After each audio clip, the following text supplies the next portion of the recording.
மற்ற எத்தனை வகுப்புகளோ சிங்கப்பூர்ல மலேசியாவில் எத்தனையோ குருமார்கள் எப்படி நீங்கள் ஒரு ஷாப்பிங் போகிற மாதிரி சனிக்கிழமை ஞாயிற்றுக்கிழமைக்கு எங்கள் ஊர்லேருந்து நிறைய குருமார்கள் வந்திருப்பாங்க. நீங்கள் சந்திச்சிருப்பீங்க, அவங்களோட தொடர்புல இருப்பீங்க. இது ஒரு நல்ல செயல் தான்.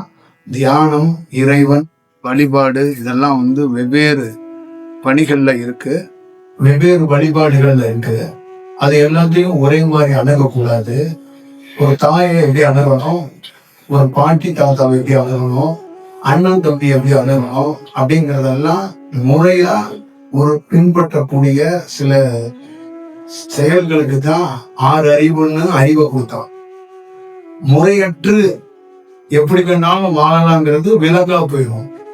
விலங்கு தாண்டி மனிதன் உருவாகிறது. எதுக்கு உருவாகிறான்னா கண்டறிதல். அதனாலதான் பாக்குறதுக்கு பார்வை தான். ஒரு கிளீனா தன்னை ஆய்வு பண்ணிக்கிறதுக்கு சுவாசத்தை கொடுத்தான். கிளீனா ஒரு விஷயத்த கேட்கறதுக்கு செவியை கொடுத்தான். அதை உள்வாங்கி பேசுறதுக்கு வாயை கொடுத்தான். எல்லாத்தையும் கடந்து உள்ள ஒரு ஸ்டோரேஜா பண்ணிக்கிறதுக்கு பிரெயினா கொடுத்தான். நீயே நடப்பதற்கு காலை கொடுத்தான். நீயே உழைப்பதற்கு கையை கொடுத்தான். நீயாக ஒரு எல்லா செயலையும் செய்து கொள்வதற்காக, நீயே படைப்பதற்காக, நீயே பிரம்மனாக மாறுவதற்காக நாதவிருந்த கொடுத்தான். அப்போ ஒரு தகப்பனா மட்டும் இல்லாம படைப்பாளனாகவும் நீ மாறுற. இந்த எல்லா செயலையும் அறியாம செய்யக்கூடாது. பஜாருக்குள்ள போகும்போது எல்லா கடையும் ஒரே மாதிரி அணுகக்கூடாது. ஒரே நகரத்துக்குள்ள ஒரே மாதிரி பிராண்ட்ல 7-8 கடைகள் திறக்கப்பட்டிருக்குங்கிறதுக்காக எல்லா விதத்தையும் ஒரே மாதிரி அணுகத்துல ஒரே மாதிரி பார்ப்பதில் ஒன்னும் செயல் கிடையாது. சவாலா சொல்றேன், காசி வேற, ரிஷிகேஷ் வேற, கைலாயம் வேற, பத்ரிநாத் வேற. இதெல்லாம் ஒரே சிவலிங்கம் தான். ஆனா இதெல்லாம் ஏன் வேற இருக்கு? எல்லாம் சிவலிங்கம் தான், எல்லாம் சிவன் தான். ஏன் வேற? நூற்றுக்கணக்கான ஆயிரக்கணக்கான அணுத்துவல்கள் பிரபஞ்சத்தில் இருக்கிற அலைகள் செய்யப்பா. ஒரு மனிதன் வளர்க்கணும்னா ஒவ்வொரு இடத்துல இருந்து ஒவ்வொரு தன்மையில வளரணும். அப்போ ஒவ்வொரு ஞானிக்கும், ஒவ்வொரு தியானம் பண்றவனுக்கும் ஒவ்வொரு நாளும், ஒவ்வொரு பொழுதும், ஒவ்வொரு மணி துளியும் அவனுடைய தியானத்துல ஒவ்வொரு சேஞ்சோட சந்திச்சுக்கிட்டே வரும். நல்ல ஞாபகம் வச்சுக்கோங்க, தியானம் அதுக்குள்ள நிறைய பொருள் இருக்கு, நிறைய வடிவம் இருக்கு. அப்ப ஒவ்வொரு தனி மனிதனுக்குள்ளையும் ஒரு வளர்ச்சியை பெறணும் அப்படின்னா பல இடங்கள் இருக்கு. உடல்லையே அத்தனை இடமும் இருக்கு. அப்ப உடல்ல ஒவ்வொரு தன்மை மாறினாதான் நீ என்ன பண்ணுவ, உன் மனித அறிவிலிருந்து அப்பாற்பட்டவனாக யோசிக்க தயாராகும். அப்ப மனித அறிவை ஃபர்ஸ்ட் ஸ்டாப் பண்ண முடியாது. அப்ப மனித அறிவுக்கு பேஸா இருக்கிறவன், தலைவனா இருக்கிறவன், புரோகிராம் சொல்றவன், கேப்டனா இருக்கிறவன் மனமா இருக்கிறவன். அந்த மனம் நிக்கவே நிக்காது, எவனாலையும் நிறுத்த முடியாது. இந்தியாவில இருந்து உங்களுக்கு பாடம் எடுத்துட்டு போன எத்தனை குருமார்கள் இருந்தாலும் மனதை நிறுத்தணும். இவர் யாரு? இவர் யாரு? மத போதவரா? இல்ல மத நல்லிணக்கத்துக்கு தோன்றியவரா? எதற்காக தோன்றியவர்? இத பத்தி என்ன புரிதல்? முதல்ல மக்கள் என்ன புரிதல் மக்கள் எப்படி அணுகணும் தெரியுமா? முதல்ல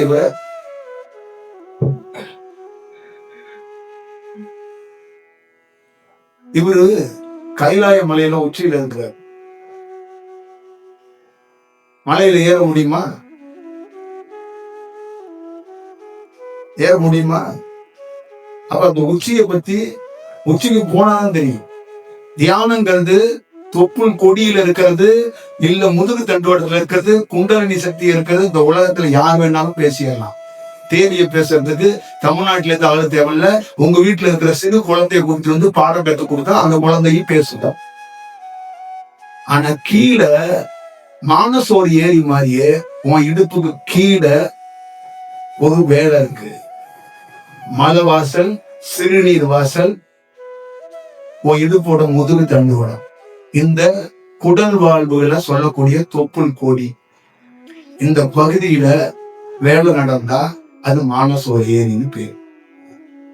இந்த பகுதியில வேலை நடந்தவன், வேலையில ஜெயிச்சவன், வேலையில சக்சஸ் பண்ணவன், மகவத பாபா பதஞ்சலி, ஆதிசேஷர், யோக சூத்திரத்தை எழுதின தந்தை என்று சொல்லக்கூடிய பதஞ்சலி, இவங்க எல்லாம் வசிக்கிற இடம் பார்வதி, வாழை பரமேஸ்வரி, ஆதிசக்தி, இந்த சக்த கன்னிகள் அப்படின்னு சொல்லக்கூடியவங்க எல்லா பேரும் வசிக்கிற இடம் இடுப்பு. இடுப்புல ஒருத்தருக்கு வாழ்க்கை நல்லா இல்லைன்னா நல்ல புள்ள புறக்காது. என்ன பேசினாலும் பைத்தியக்கார மாதிரியும் தாட்டு இருக்கும். மூளை நல்லா இருந்தா பைத்திய பார்த்தாதுப்பா, இடுப்பு நல்லா இருக்கும். இடுப்பு தாண்டா அவன் வாழ்க்கை. அதனாலதான் தொப்புள் கொடியில உனக்கும் தாய்க்கும் உறவு இருக்குன்னு சொல்லி வச்சான். நேரம் தலையில நெக்ஸ்ட் கைலாயம் உச்சி தலை இடுப்பு. அப்ப இடுப்புல மானசோர் ஏரியில மிக சரியாக ஒரு வேலை நடந்தா, அந்த மானசோர் ஏரியில ஒருத்தன் மிக சரியாக குளித்தா அவன் கைலை மலைக்கு ஏறுவான்னு அர்த்தம். கைலை மலைய விஞ்ஞானிகள் பிறர்கள் பார்த்தார்கள், அதை போய் தொட நினைத்தார்கள், அங்க போய் தியானம் செய்தார்கள், அங்க பல குருமார்கள் போய் தீட்சை கொடுத்தாங்க. எல்லாமே செத்து போயிட்டான். சவாலா சொல்றேன், செத்து போயிட்டான். கைலை மலையில உச்சியை துறக்கணும்னா மானசோர்ல நீ குளிக்கணும். இந்த மானசோர்ல போய் நேரடியா நீராடுறது கிடையாது. வயிறு இருக்கு பாரு, இதான் மானசோர். இடுப்பு இருக்கு பாரு, இதான் மானசோர் ஏரி. இந்த ஏரியில எவன் ஒருத்தன் குளிக்கிறானோ அவன் என்ன பண்ணுவான், முதுகு தட்டு வழியாகவும் மின் பக்கமாகவும் ஏறுவான், 2 வழியாகவும் மேல ஏறுவான். ஏறி எங்க போய் நிற்பான், உச்சியை தொட முடியாது, இதயத்துல போய் நிற்பான். அப்ப அந்த இதயத்துக்குள்ள இருந்து அவனுக்கு என்ன ஆகும், தினந்தும் அவனால கட்டுப்படுத்தவே முடியாத, அவன் இங்க இருக்கிற அத்தனை பேரும் எத்தனை புத்தகம் படிச்சிருப்பீங்க, உங்களால வெல்ல முடியாத ஒருத்தன் இருக்கிறான், அவன் தான் மனம். எவனாலையும் வெல்ல முடியாது. இந்த தேசத்தை ஆள்ற ராஜாவால கூட வெல்ல முடியாது. அந்த மனதை வெல்லக்கூடிய ஒரே ஒரு ஆயுதம், மானசோர்ல இருந்து ஒருத்தன் எழுந்து வருவான், நாகமாக வருவான். உடல்ல ஒரு நாடியாக, நரம்பாக, அலைவரிசையாக அந்த செயல் வடிவம் வரும்போது மனம், இதயம், அங்கு அந்த அலைவரிசை குறைக்கப்படும் போது அடுத்த கட்டமாக அவன் மலையுடைய உச்சியை தொடுறதுக்கு ஒரு வாய்ப்பை உருவாக்குறான். அதுதான் தலையை தொடுறதுக்கான, கழுத்தை தாண்டறதுக்கான ஒரு வேலை இருக்கும். அப்ப கழுத்துல நம்ம கோவிலுடைய கருவறைன்னு சொல்லக்கூடியது நம்மளுடைய வாய், உள் நாக்கு, இந்த பக்கம் மூக்கு, மூக்கோட நுனி, நெற்றி பொட்டு, இந்த பகுதி, இது எல்லாமே ஆகாயத்தை சார்ந்ததுதான். அப்ப தலைக்குள்ள வேலை செய்யறதுங்கிறது எந்த கொம்பனாலையும் வேலை செய்ய முடியாது. இந்தியாவுல தலையில வேலை செய்யறவன் ஒருத்தன் கூட கிடையாது. இந்த ஞான மார்க்கத்துல சவால் விடுறவன் ஒருத்தன் கிடையாது. இந்த அப்டேட்ல தலையில வேலை செஞ்சவன், தலையில வேலை செய்யறவன் கிடையாது. ஒரு செயல், இடுப்புல ஒரு நரம்பு விழிச்சிருச்சு, விழிச்ச நரம்பு என்ன பண்ணும், ஒரு ராக்கெட்டை கீழே பத்த வைக்கிறோம், மேல கிளம்பி மேலதான் வரும். ஆக்சிடென்ட்ல தியானம் பண்ணி இடுப்பு நரம்பு விழிச்சு தலைக்கு வந்தது, பெடரிக்கு வந்தது, நெத்திக்கு வந்தது, காட்சி தெரிந்தது, இதயத்துக்கு வந்தது. இது எல்லாம் உங்களுக்கு நடக்குது, இந்தியாவில் இருக்கிற குருமாருக்கு நடக்குது. ஆனா இது இப்படி நிகழக்கூடாது. இத ஒரு ஸ்டெப் பை ஸ்டெப்பா பயணம் பண்ணணுங்கிறான். ஒரு டிராவல், ஒரு சிவன் அடியார் எப்படி டிராவல் பண்ணுவான், அந்த மாதிரி ஒரு டைம் டிராவல் பண்ணணும். ஒவ்வொரு சக்கராங்கிறது ஏதோ ஒண்ணு இது கிடையாது. சிங்கப்பூருக்கும் மலேசியாவுக்குள்ள 2 வெவ்வேறு நாடுகள்ல இடையில ஒரு பார்டர் இருக்கு பாத்தீங்களா, ஒரு செக் போஸ்ட் இருக்கு பாத்தீங்களா, அந்த மாதிரி ஒவ்வொரு சக்கராவுக்கும் பின்னாடி ஒரு இடைவெளி இருக்கு. ஒவ்வொன்றும் ஒவ்வொரு தன்மையில இருக்கு. மலேசியா ஒரு தன்மையில இருக்கு, சிங்கப்பூர் ஒரு தன்மையில இருக்கு. அரசாங்கம் இருக்கிற தன்மை தாண்டி பிரபஞ்சத்துல உலகப்படுகிற அலைவரிசையே ஒரு தன்மையில இருக்கு. அலைவரிசை எப்ப மாறுதோ அப்பதான் இரு தேசமா மாறும். ஒரே பேரை உங்க வீட்டுல இருக்கிற உங்க அண்ணன் தம்பியா பிறந்த 2 பேருக்கு ஏன் வைக்கல? வெவ்வேறு பேர்கள் ஏன் சூட்டப்படுது? வெவ்வேறு தன்மை கொண்டவர்கள் நீங்க. ஒரு தாய் வயிற்றுல பிறந்தாலும் 2 பேர் சூட்டப்படுவதற்கு காரணம் 2 தன்மை. தன்மைகள் மாறும்போது பேர் மாறப்படும், அவரை உச்சரிக்கிற செயல் மாறப்படும். அப்ப கீழே இடுப்புல இருந்து ஒரு சிவனடியார் பல முறை இந்தியாவுல உலகத்திலேயே வழிகாட்டினவங்க நம்ம ஊருக்காரங்க. என்ன வழிகாட்டினாங்கன்னா, சிவனடியார் அப்படிங்கிறதுக்கு பொருள் என்ன அப்படின்னா, அவன் ஒரு நகரத்துக்குள்ள நகரம் முழுக்க சுற்றி வருவான். பல்வேறுபட்ட ஆலயங்களுக்கும் பல்வேறுபட்ட நகரங்களையும் சுற்றி வருவான். ஒரு டைம் டிராவல் மாதிரி பண்ணுவான், ஒரு டிராவல் பண்ணுவான். அந்த டிராவல்ல என்ன கத்துக்கிட்டான்? அருணகிரி, மாணிக்க வாசகன், இங்க இருக்கிற எத்தனையோ பெரியவர்கள் என்ன சொன்னாங்கன்னா, திருச்செந்தூர்ல ஒரு தன்மை இருக்கு, அங்க ஒரு பாட்டு பாடினான். பழனியில ஒரு தன்மை இருக்கு, அங்க ஒரு பாட்டு பாடினான். மருதமலையில ஒரு தன்மை இருக்கு, அங்க ஒரு பாட்டு பாடினான்.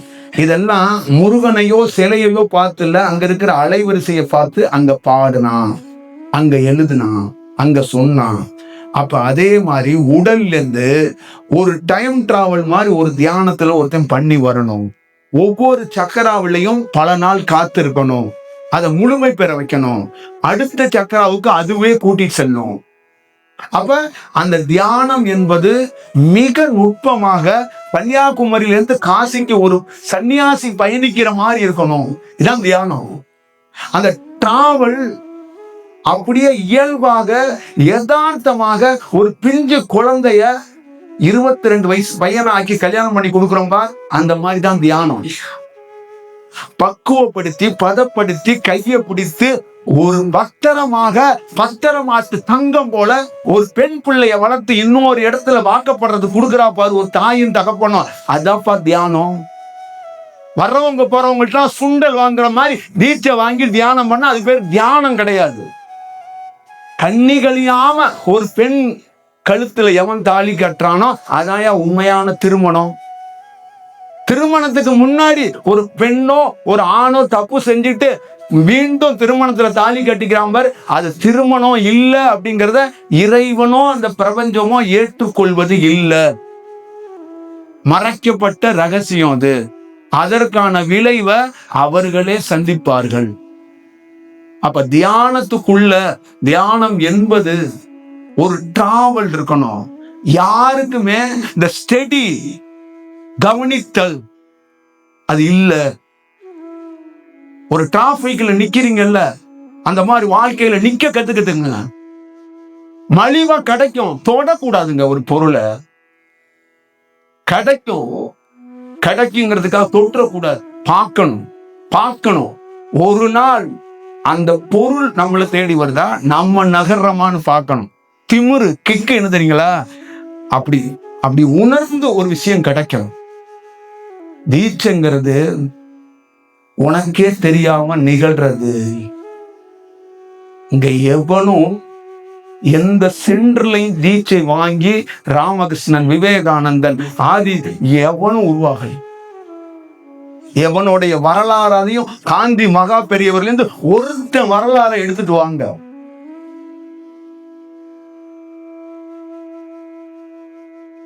பாம்பன் சாமிகள் கூட சந்நியாசம் வேணும்னு சொன்ன போது கூட காத்திருக்கப்பட்டது. நல்ல ஞாபகம் வச்சுக்கோங்க, பாம்பன் சாமிகளுக்கு எவனுமே எந்த சென்டர்ல இருந்து தீட்சை கொடுக்கல. அவர் சொன்னது அருணகிரி, அகத்தியர், முருகன், இவனுங்க தான் எனக்கு எல்லாமே, இவர்களை நான் பார்த்தேன்ட்டு. ஆனா இவர்கள் எப்படி இருக்கிறாருன்னு எவனுக்குமே தெரியாது. அப்ப இவர்கள் தான் எனக்கு அருளாசை வழங்கினார்கள். அப்ப சூட்சமத்தில் அவர் எப்படி அந்த தீட்சையும் பெற்றிருப்பார். அதனாலதாங்க உயர்ந்த செயலுக்கு போக முடியுது. வாழ்க்கையில் நல்லா ஞாபகம் வைத்துக்கணும், இயற்கையா கிடைத்தா மட்டும்தான் அது நமக்கான பொருள். செயற்கையா கிடைத்தா அது எத்தனை கோடி இருந்தாலும் அது நம்மளை விரயம் பண்ணிரும், இல்ல நம்மளை ஓட விட்டுரும், அலக்களித்துரும், தூக்கத்தை கெடுத்துவிடும், நிம்மதியை கெடுத்துவிடும். அது பெரிய கஷ்டத்தை உண்டாயிட்டு. இயல்பு அதுதான் ஒரு வடிவத்துக்குள்ள இருக்கு. அப்ப தியானத்தை ஒரு சிவனடியார் போல டிராவல் மாதிரி உடல்ல பண்ணி வரும். ஏன் அப்படின்னா இந்த உடல்ல பல்வேறுபட்ட நரம்பு தன்மைகள் இருக்கிறது, நரம்பு வடிவங்கள் இருக்கிறது. 72,000 நாடிகள் என்று சொல்றாங்க. 71,000 நாடிகள் என்று நான் சொல்றேன். 72 71க்கும் பெரிய வித்தியாசம் இல்ல. கடைசியா ஒரே ஒரு நம்பர் 8க்குள்ள எல்லாமே அடங்கிடும்.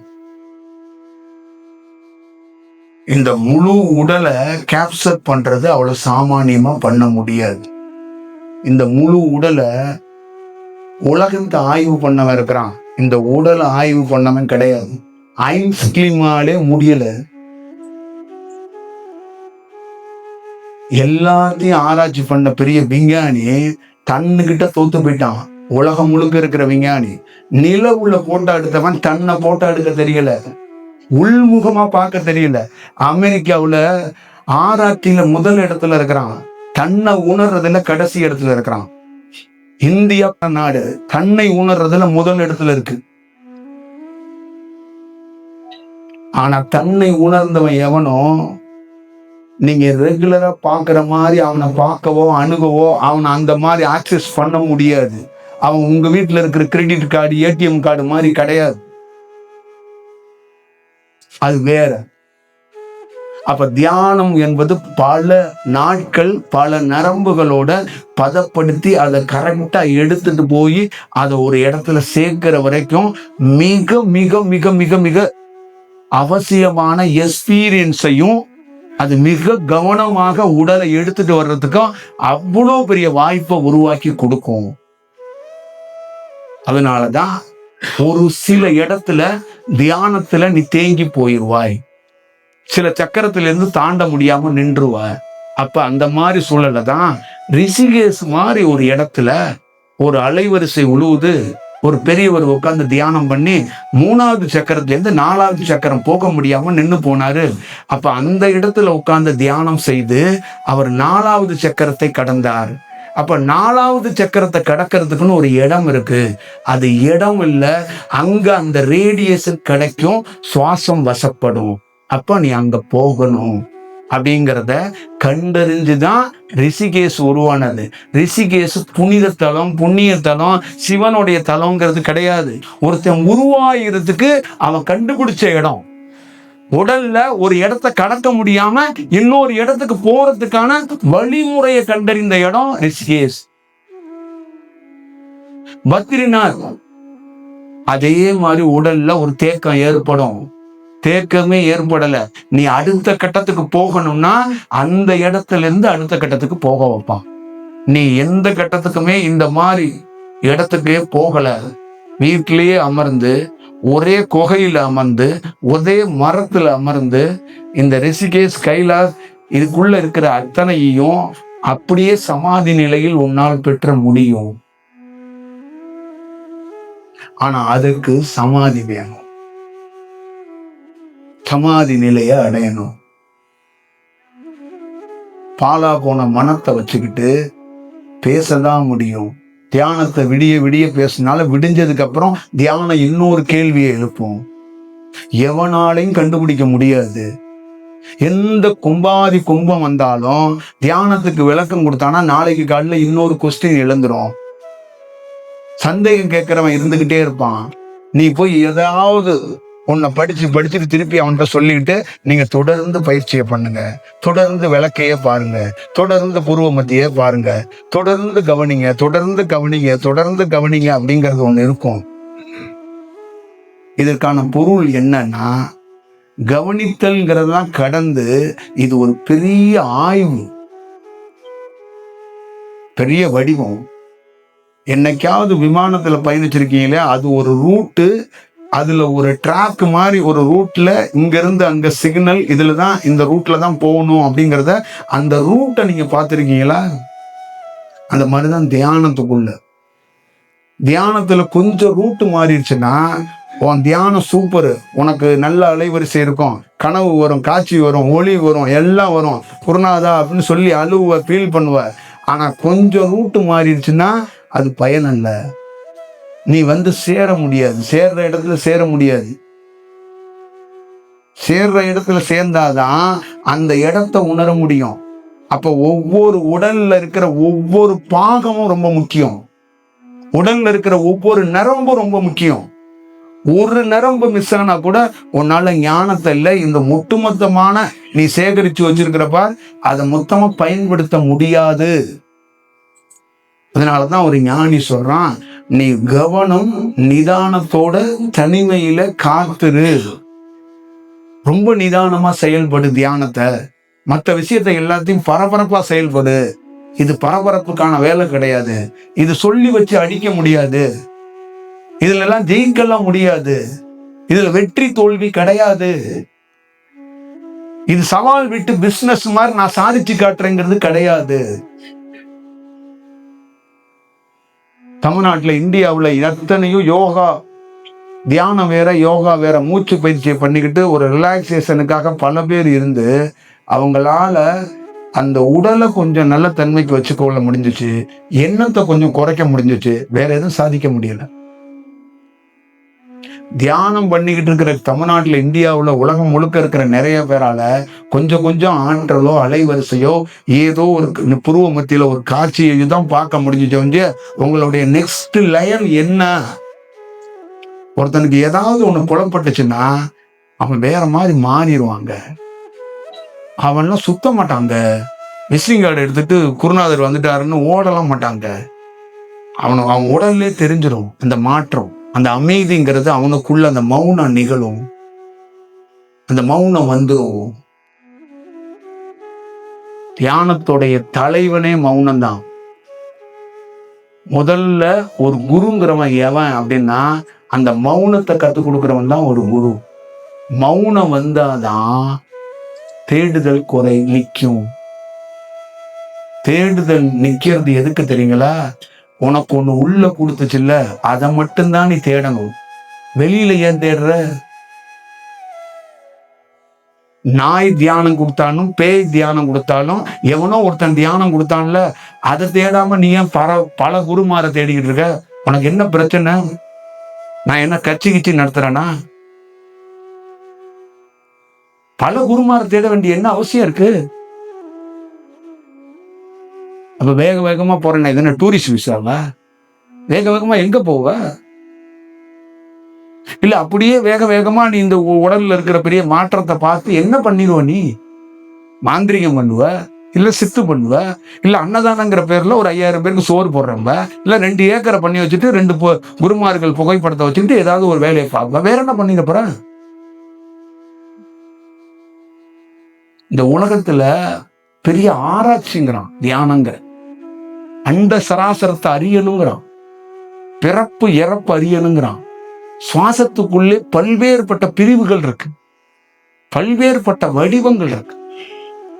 அப்ப இதெல்லாத்தையும் ஒவ்வொரு தனி மனிதனுக்குள்ளேயும் அது மிகச் சரியாக கிடைக்கணும் அப்படிங்கறதுதான் கொஞ்சோண்டு அனுபவத்தை பார்த்ததுனால நீ நகரத்துக்குள்ள போன்னு அனுமதி, கவர்மெண்டோட அனுமதியில நான் வரல, பிரபஞ்சத்தோடைய அனுமதியில வந்தேன்.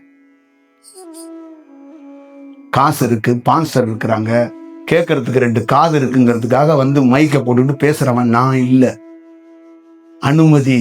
அந்த அனுமதிக்கு காரணம் ஒரு அனுபவம் இன்னொரு அனுபவத்துக்கு ஒருத்தவங்கள உருவாக்கணும். இல்ல அனுபவமே பெற முடியாத ஒருத்தர் இருக்கிறான்ல, அவன் யார் அப்படின்னா அதான் மனம். மனங்கிறது எங்க ஊர்ல என்ன பொருள், இந்த பிரபஞ்சத்துல என்ன பொருள் அப்படின்னா மனம்ங்கிறது மாரியம்மன் கோயில்ல ஒரு அம்மா சாமி ஆடிக்கிட்டு இருப்பா பாருங்க, அதான் மனம். ஆடிக்கிட்டே இருக்கும். ஆடு பாம்பே ஆடு பாம்பே ஆடு பாம்பேன்னு ஆடும். அடுத்த சனிக்கிழமை எந்த குருநாதர்னு தெரியல இந்த இடத்துல, அதனால அது ஆடும். அந்த ஆடுறத நிறுத்த முடியுமா? பாம்பாட்டிங்கிறது சும்மா கிடையாது. நிறுத்த தெரிந்தவன் தான் பாம்பாட்டி. பாம்பை வசப்படுத்த தெரிஞ்சவன் தான் பாம்பாட்டி. தியானத்தை கைவச தெரிஞ்சவன் தான் உண்மையான தியானம் பண்றவன். இதுதான் ஒரு உண்மை செயல். அப்ப இந்த சாமி ஆடுறவங்கள நிதானப்படுத்துறது என்னுடைய வேலை, என்னுடைய கடமை. அதுக்காக தான் நான் வர்றேன், நான் வந்தேன். நீங்க ரொம்ப நாளா சாமி ஆடிக்கிட்டே இருக்கீங்க, கொஞ்சம் ஆடுறத கொஞ்சம் நிறுத்துங்க, கொஞ்சம் நிதானமாகி பாருங்க. நீங்க நிதானமா நிக்கலன்னா மாரியம்மனை பார்க்க முடியாது. ஊர்ல இந்தியாவில் நிறைய பேர் சித்தர்கள்னு நிறைய பேருடைய புகைப்படத்தை காட்டிக்கிட்டே அலைகிறாங்க. உண்மையான தியானம்ங்கிறது சித்தம் கலங்கி போனா அவனுக்கு சிவம் கண்ணுக்கு தெரியாது. சித்தம் என்பதுதான் சிவமே. சித்தம் கலங்கியவன் எப்படி சிவத்தை பார்க்க முடியும்? மனநிலையே குன்றியவன் போல சுத்தி தெரிகிறான். அவனுக்குள்ள ஒரு அலைவரிசை வருது, அவனையே அவன் பார்த்துக்க முடியாது. அந்த அலைவரிசையை அவனால எப்படி பண்ண முடியும்? அப்ப அவனுக்குள்ள இருக்கிற அலைவரிசை தான் வேலை செய்து, அவன் வேலை செய்யல. அவன் கிறுக்கு பிடித்தவன் தான், உடல் கிறுக்கு பிடித்த உடல் தான், அலைவரிசை தான் தெளிவா இருக்கு. அப்ப அந்த அலைவரிசை என்ன சொல்லுது? சித்தம் கலங்கியவன் இவன், என்னை காண முடியவில்லை. அப்ப சித்தம் கலங்கியவனும் மாரியம்மன் கோயில சாமி ஆடுறவனும் ஒண்ணுதான். புரியுதுங்களா? அப்ப சித்தம் கலை, அந்த கலையவே கூடாது. அதே மாதிரி சாமி ஒரு ஸ்டேஜுக்கு மேல ஆடக்கூடாது. தியானம் என்பது ஆடிக்கிட்டே இருக்கும். உடல் எல்லாம் ஆடும். ஒரு நாள் அது மௌனப்படணும், அதை கையகப்படுத்தணும். அதை எப்படி கையகப்படுத்த முடியும்னா, கையகப்படுத்தக்கூடிய இடமோ மரமோ அதற்கான பொருள்கிட்ட அது நிற்கவோ பார்க்கவோ செய்யும் போது அது கையகப்படுத்தப்படும். இவ்வளவுதான் அதுக்குள்ள இருக்கிற செயல். புத்தருக்கு ஞானம் கிடைத்ததுக்கு முக்கியமான காரணம் என்னன்னு கேட்டீங்கன்னா, மௌனம், தன்னை மறப்பது. தன்னையே ஒருத்தன் மறந்து தியானத்துல அமரும் போது அவனுக்கு ஞானம் கிடைக்கும். தன்னை மறக்க தெரியாதவனுக்கு ஞானத்தை உள்ள அறிய முடியாது. அப்ப மறந்து அந்த உள்முகம் திரும்பணும்னா தன்னை மறக்கணும். வெளிமுகமா இருந்தா வீட்டு ஞாபகமும் பல செயலும் வந்துகிட்டே இருக்கும். அப்ப பல இடங்கள்ல புத்தர் தேடி அலக்களிக்கப்பட்ட போது போதி மரத்துல அவருக்கு கிடைத்தது என்னன்னா, மௌனம் கிடைச்சிச்சு. தன்னை யாருன்னே தெரியாம மறந்து போயிட்டார். அப்ப மறந்து போகும்போது அப்ப அங்க ஒரு ப்ராசஸ் நடக்குது, தொடர்ந்து ப்ராசஸ் நடக்குது. அப்ப அந்த டிராவல் உள்முகமாக, நான் சொன்னேன்ல, மானசோர் ஏரியிலிருந்து ஒருத்தன் குளிச்சு அந்த நதியிலிருந்து அப்படியே மேலே ஏறி மலைக்கு போறான், மலையோட உச்சிக்கு போறான். அங்க ஒரு பனி பொழிவு அப்படியே வெள்ளி கம்பியில அப்படியே இருக்கு. அதுதான் 2 சுவாசத்தையும் எடுத்துட்டு போய் உச்சி தலையில கொண்டு போய் ஒருத்தன் 2ஐயும் ஐக்கியம் பண்ணானா அவன் கைலை மலையை சென்றடைந்தான்னு அர்த்தம். ஒரு நுட்பமான, எந்த இசையமைப்பாளராலையும் எழுத முடியாத 4 63 நாயன்மார்கள்னு சொல்லப்பட்டது எல்லாம் இந்த சிவன் என்ற மியூசிக் டைரக்டர், ஒரு இசையமைப்பாளர். இந்த இசையமைப்பாளரோட நோட்ஸை எழுதுறது ரொம்ப கடினம். அதை எழுத தெரிந்தவன் 4 63 நாயன்மார்கள். அந்த நோட்ஸுங்கிறது தான் நம்ம உடல்ல இருக்கிற 2 காற்று, இந்த நாடி, இதை கரெக்டா ஒரு வடிவத்துல பண்ணி கொண்டு போய் மேல சேர்க்கணும். இது அவ்வளவு சாமானியப்பட்ட வேலை இல்லை. நூற்றுக்கணக்கான புத்தகங்கள் படிச்சுட்டு உங்க முன்னாடி நிக்கிறதுக்கான காரணம், 2-3 உடல்ல நாடி விழித்தவன் சும்மா இருக்க முடியாது. மாரியம்மன் கோயில்ல சாமி ஆடுற அம்மாவை கட்டுப்படுத்தினீங்கன்னா பிச்சுக்கிட்டு வெளியில வந்துருவா. கையை பிடிச்சிங்கனாலும் ஆடுவா, காலை பிடிச்சிங்கனாலும் ஆடுவா, தலையை பிடிச்சாலும் ஆடுவா. வீட்டுக்குள்ள கொண்டு போய் நிப்பாட்டினீங்கனாலும் கொஞ்ச நேரம் வரைக்கும் ஆடிட்டு தான் அமைதியாவா. தியானத்துல கொஞ்சோண்டு விழிச்சவனால சும்மா இருக்க முடியாது, யூடியூப் சேனலை தொடங்கிடுவான். இது சவால். இன்னும் கொஞ்சம் விழிச்சுச்சுன்னா ஃபாலோவர்ஸ் பக்தர்களை உருவாக்கிடுவான். இன்னும் கொஞ்சம் விழிச்சுச்சுன்னா அன்னதானம் போட தயாராகிடுவான். இன்னமும் கொஞ்சம் விழிச்சுச்சுன்னா ட்ரஸ்ட் ஓபன் பண்ணிடுவான். ஆனா இது பேர் தியானமே கிடையாதுன்ட்டான் பிரபஞ்சத்துல. இதெல்லாம் தியானமே கிடையாது, இதெல்லாம் தூக்கி கொண்டு போய் எங்கிட்டாவது அந்த ஏரியில கொண்டு கொட்டிருங்க. இதெல்லாம் தியான லிஸ்ட்லயே இல்லைன்ட்டான். நம்ம எங்க ஊர்ல சித்து பண்ணி இருக்கிற நிறைய பேர்களை நான் தியானத்துல பார்க்கும்போது இவெல்லாம் பிரபஞ்ச லிஸ்ட்லயே இல்லைன்ட்டான். ஆனா அவன்லாம் எங்க ஊர்ல கிருஷ்ணன்னு கும்பிட்டுக்கிட்டு இருக்காங்க. இவன்லாம் இந்த லிஸ்ட்லயே இல்லைன்ட்டான். இவெல்லாம் தியானத்திலே ஆளு கிடையாதுப்பா. இவனுக்கு ஓப்பனிங்ல சித்து வந்துருச்சு, அதனால கொய்யாப்பழத்தை மாம்பழமா மாத்துவான், மாம்பழத்தை விபூதியா மாத்துவான், விபூதியை குங்குமமா மாத்துவான், பட்டு சேலை வர வைப்பான். இதெல்லாம் இல்லை. இவன்லாம் கைலை மலைக்கு லாய்க்கு இல்லாதவன். இவெல்லாம் மலை ஏற்றத்துக்கு லாய்க்கு இல்லாதவன். இவெல்லாம் உள்முகமா தியானம் பண்ண லாய்க்கு இல்லாதவன், இவெல்லாம் சொகவாசி. தேனை ஈஸியா ஒரு இடத்துல கடத்திட்டு நக்கிட்டு அந்த தேன் சுவையிலேயே நான் தேன் குடித்தவன், உங்களுக்கு தேனை கொஞ்சம் கொடுக்குறேன்னு காட்டுறது. அப்ப நம்ம மக்களும் தேன் குடித்தவனை கண்டாலே அதிசயம், அவரும் கொஞ்சம் தேன் கொடுத்தா நம்மளும் அதுல இருந்து ஏதாவது செஞ்சுக்கலாமான்னு பாக்குறாங்க. அப்ப உண்மையான சொல்றான், ஞானியை ஒரு ஞானியை காண்பது ரொம்ப அரிது.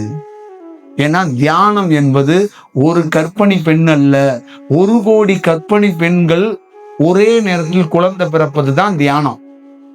அந்த ஞானம் அப்படிதான். ஒரு ஞானம் ஒருத்தர் கிடைக்கிறது 1 கோடி பெண்ணும் ஒரே நேரத்துல பிரசவமாகி குழந்தை வெளியில வருது பாருங்க, அதுக்கு சமம் ஞானம்.